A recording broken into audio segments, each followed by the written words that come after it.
হৃদয় গরুদের সঙ্গে ভাব করে বলতে চাইছিল যদি তারা গণেশ ঠাকুরকে দেখিয়ে দেয় তবে কোনোদিন আর সে কারো কাছে কোনো অপরাধ করবে না, কিন্তু গায়ে এমনই ঝাঁপাঝাঁপি আরম্ভ করলে যে হৃদয়ের ভয় হলো যদি দড়ি ছিঁড়ে এরা বেরোয় তবে আর রক্ষে রাখবে না।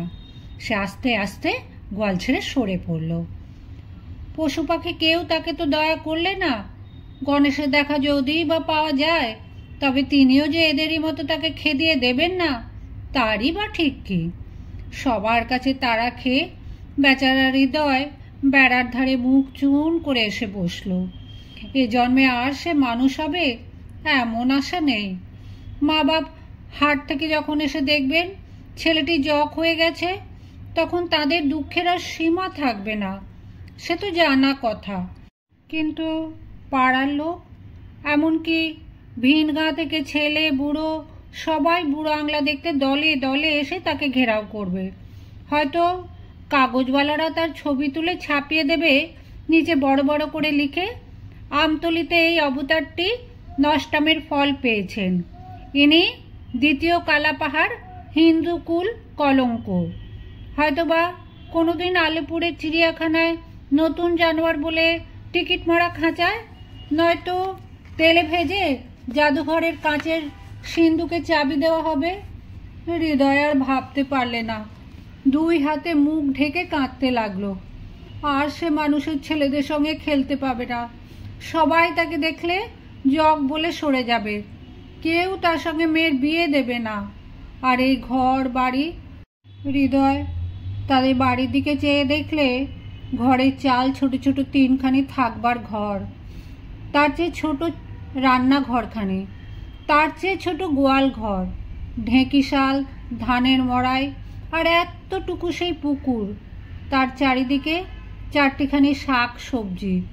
হৃদয়দের বাড়ি নেহাত সামান্য রকমের, কিন্তু তাহলে এই সামান্য জমিটুকু কখানি ঘর, হাঁস পুকুর, বাঁশঝাড়, তেঁতুল গাছটি নিয়ে কি সুন্দরী ঠেকলো, যেন একখানি ছবি। অথচ এই বাড়ি ছেড়ে কতবার হৃদয় মনে করেছে পালাবে, আজ কিন্তু সেই বাড়ির দিক থেকে তার চোখ আর ফিরতে চায় না। দিনটি আজ আমতলি গ্রামখানের ওপর, তাদের এই ঘর কখানের ওপর কি আলোয় ফেলেছে। চারদিক ঝকঝক করছে, ঝুরঝুর করছে, পাখি গাইছে, ভোমরা উঠছে, বাতাস ছুটেছে, নদী চলেছে কলকল কুলকুল ফুরফুর। চারদিক আজ উলসে উঠেছে, কেবল মাঝে বসে রয়েছে হৃদয় একলাটি, মুখ চুন করে। সে ভাবছে কোথায় যাবে, কি করবে। সে জগ হয়েছে, মানুষের সঙ্গে তার সম্পর্ক উঠে গেছে। গণেশের অভিশাপে এখন অন্ধকার পাতালপুরীতে সাপের সঙ্গে জগ হয়ে থাকা ছাড়া আর কি উপায় আছে। গণেশের সন্ধান করে শিবের বাড়ি কৈলাস পর্বত পর্যন্ত যদি তাকে হেঁটে যেতে হয় তাও স্বীকার, কিন্তু পাতালপুরীতে সে কিছুতে যেতে পারবে না। এই প্রতিজ্ঞা করে হৃদয় কোমর বেঁধে উঠে দাঁড়ালো। এই সময় শ্যাওলার পিছল রাস্তা দিয়ে গুগলি আস্তে আস্তে চলেছে। হৃদয়কে গুগলি শুধলে, কোথায় যাওয়া হচ্ছে এত তাড়াতাড়ি? হৃদয় পাখিদের কাছে, পশুদের কাছে দাবড়ি খেয়ে ঢিঠ হয়ে গিয়েছিল। এবারে সে খুব ভদ্রতা করে উত্তর দিলে, আগে আমি কৈলাস পর্বতে শ্রী শ্রী গণেশ ঠাকুরের শ্রীচরণে কিছু নিবেদন করতে যাচ্ছি। আপনি কোথায় যাচ্ছেন? গুগলি উত্তর করলে, আমি গঙ্গাসাগরে স্নান করতে যেতেছি। হৃদয় মুচকে হেসে শুধলে, কতদিনে সেখানে পৌঁছবেন? যে কয়দিনে পারি বলে গুগলি হৃদয়কে শুধলে, কৈলাস পর্বতে তুমি কখন পৌঁছাবে? বোধহয় 2-4 দিনে বলে হৃদয় আস্তে আস্তে গুগলির সঙ্গে চলল। গুগলি খানিক চুপ করে থেকে বললে, আমি বোধ করি 1.5 দিন ট্যাকের মধ্যেই গঙ্গাসাগরে পৌঁছে যাব, কি বলো? হৃদয় এবার ঘাড় নেড়ে বললে, তা কেমন করে হবে? যে গুটি গুটি আপনি চলেছেন তাতে ওই হাঁস পুকুরে পৌঁছতেই তো আপনার 1 দিন লাগবে। গুগলি বলে, ওখান থেকে না হয় বড় জোর 1টা দিন লাগুক, পুকুরের ওপারটাতেই তো সমুদ্র। হৃদয় হেসে বললে, তবেই হয়েছে।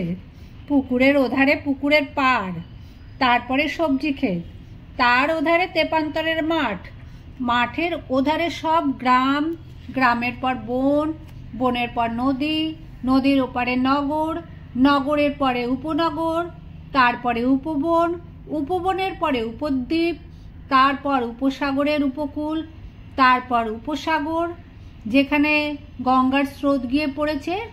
1.5 দিন কি 1.5 বছরে সেখানে পৌঁছতে পারেন কিনা সন্দেহ। কেন মিছে হাঁটছেন? নিজের ঘরে ফিরে যান। গুগলি ভাবলে হৃদয় তার সঙ্গে মশকরা করছে। সে আকাশে নাক তুলে বললে, আর তুমি ভাবছো 3 দিন কৈলাস পর্বতে যাবা, এই পিঁপড়ার মতো সরু সরু ঠ্যাং চালিয়ে? যদি দিন রাত চলে যেতে পারো, তথাপি 4 বছরে তুমি সেখানে পৌঁছতে পারো কিনা সন্দেহ।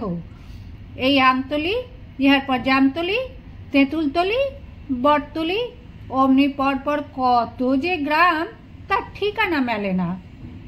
তারপর নদীর ধারে এ নগর, সে নগর, উপনদীর ধারে সকল উপনগর, তারপরে এ ঘাট, সে ঘাট, এ মাঠ, সে মাঠ, এ বন, ও বন, সে বন, তাহার পর উপত্যকা, উপত্যকাবাদ, পাহাড়তলি, তৎপরে চিত্রকূট, পরেশনাথ, চন্দ্রনাথের পাহাড় পর্বত, তাহার পর বিন্ধ্যাচল, তাহার পর সীমাচল, তবে হিমাচল, তৎপরে রামগিরি, তাহার পরে ধবলগিরি, তৎপরে মানস সরোবর, উহার ওধারে তিব্বত, আরও ওধারে কৈলাস পর্বত।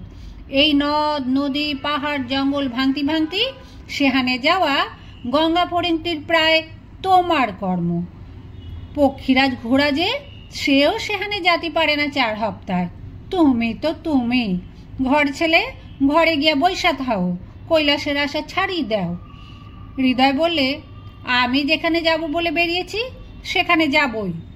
গুগলিও বললে, আমিও যেখানে যাত্রা করি বাইরেছি এই বেধ্যকালে, সেখানে গঙ্গাসাগরে না যাইয়া আমি ছাড়ুমিনি।